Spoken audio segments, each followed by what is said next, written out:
4e épisode de 5 minutes inside dans le département du Gard, au cœur des Cévennes. Jean-Pierre, André et Louane partent à la découverte du site de LFB Biomanufacturing à Alès. Hello.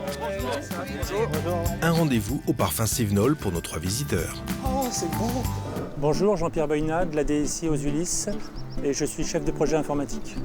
Bonjour, je m'appelle André Turlure, je suis technicien de production à Lille, dans l'atelier Alpha Instinct, et je travaille de nuit.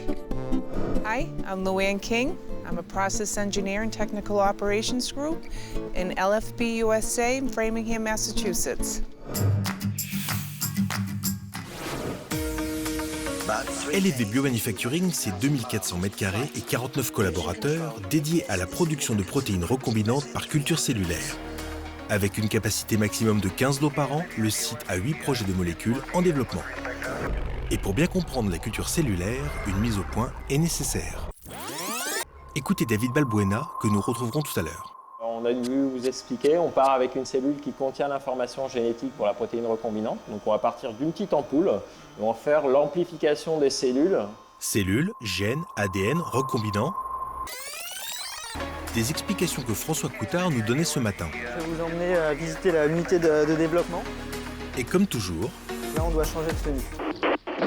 Bonjour, je m'appelle François Coutard, je suis responsable de l'unité de développement du site d'Alès, donc de LFB Biomanufacturing. Follow me. C'est ici qu'on met au point en fait les procédés de culture et de purification. première étape, le laboratoire d'ingénierie moléculaire. Dans cette salle, On travaille exclusivement sur des séquences d'ADN. pour obtenir la protéine recherchée. Pour cela, on utilise L'appareil de PCR qui permet de détecter de l'ADN, un champ électrique pour... déplacer l'ADN dans ce gel d'agarose. Et enfin, la lecture à l'écran permettra De savoir de quel type de fragment on parle. On est dans les arcanes de la biologie ici. Deuxième étape, le laboratoire d'ingénierie cellulaire où l'on va cultiver les cellules et ensuite Rentrer l'ADN, que nous avons vu tout à l'heure, dans ces cellules pour que ces cellules se mettent à exprimer la protéine d'intérêt. troisième étape, la sélection des anticorps, c'est-à-dire des protéines recherchées. On voit un halo diffus qui sont en fait les anticorps sécrétés par les cellules. Et maintenant, François, On va aller dans les laboratoires qui sont au fond du couloir. rendez-vous au laboratoire de culture cellulaire pour travailler sur les conditions optimales de culture des cellules. On travaille ici dans des bioréacteurs, Petit mais costaud.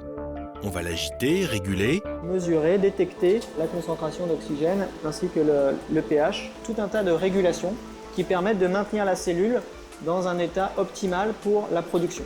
et ensuite, Donc après, on réalise une montée en échelle. Par rapport au volume, c'est combien de fois plus Alors là, c'est 10 millilitres et là, vous avez 10 litres, donc vous avez un facteur 1000. Une fois qu'on a mis au point les conditions ici à l'échelle 10 litres, on est capable ensuite de monter le volume au fur et à mesure qu'elle pousse. Et on va pouvoir comme ça encore monter en volume jusqu'à 25 litres. On passe à l'échelle 50 litres, qui sera représentative de l'échelle de la production. et une fois purifié, À 2 grammes par litre final, vous avez l'anticorps dans sa solution de conservation. C'est vraiment la finesse ultime. alors François, pour conclure, Développement, c'est vraiment de la mise au point de conditions qui seront ensuite transférées au niveau de la zone GMP. Please follow me. nous entrons maintenant dans la partie production avec David Balbuena. Voilà, c'est la cellule SP2.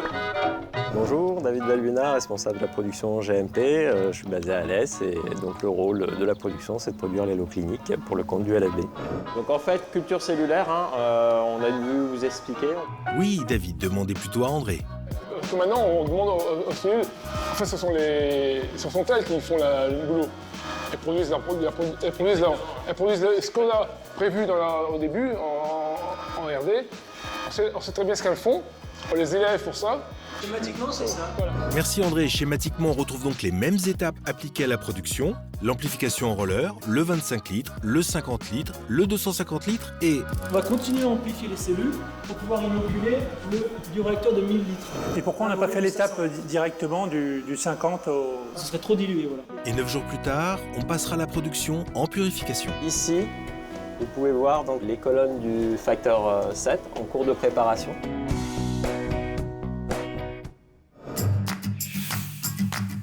Ok, nous allons rentrer au laboratoire. Dernière partie de la visite, le contrôle où l'on analyse tout, Matière première ou produit fini et intermédiaire, mais aussi le contrôle de l'environnement. c'est-à-dire toutes les utilités, l'eau, la vapeur, l'air. Et jusqu'au sol et au plafond. Et c'est maintenant sous le contrôle avisé de nos visiteurs que voici le mot de la fin. This is a great place to come visit. Il y a plein de trucs intéressants ici. Very professional, I agree with that.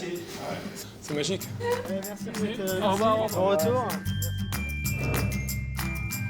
Voilà, c'est fini pour ce numéro de 5 minutes Inside LFB Biomanufacturing à Alès. Retrouvez dès à présent cet épisode sur votre chaîne www.lfbtv.lfb.fr. Prochain numéro sur un site historique. Rendez-vous 5 minutes Inside sur le site de production des Ulysses.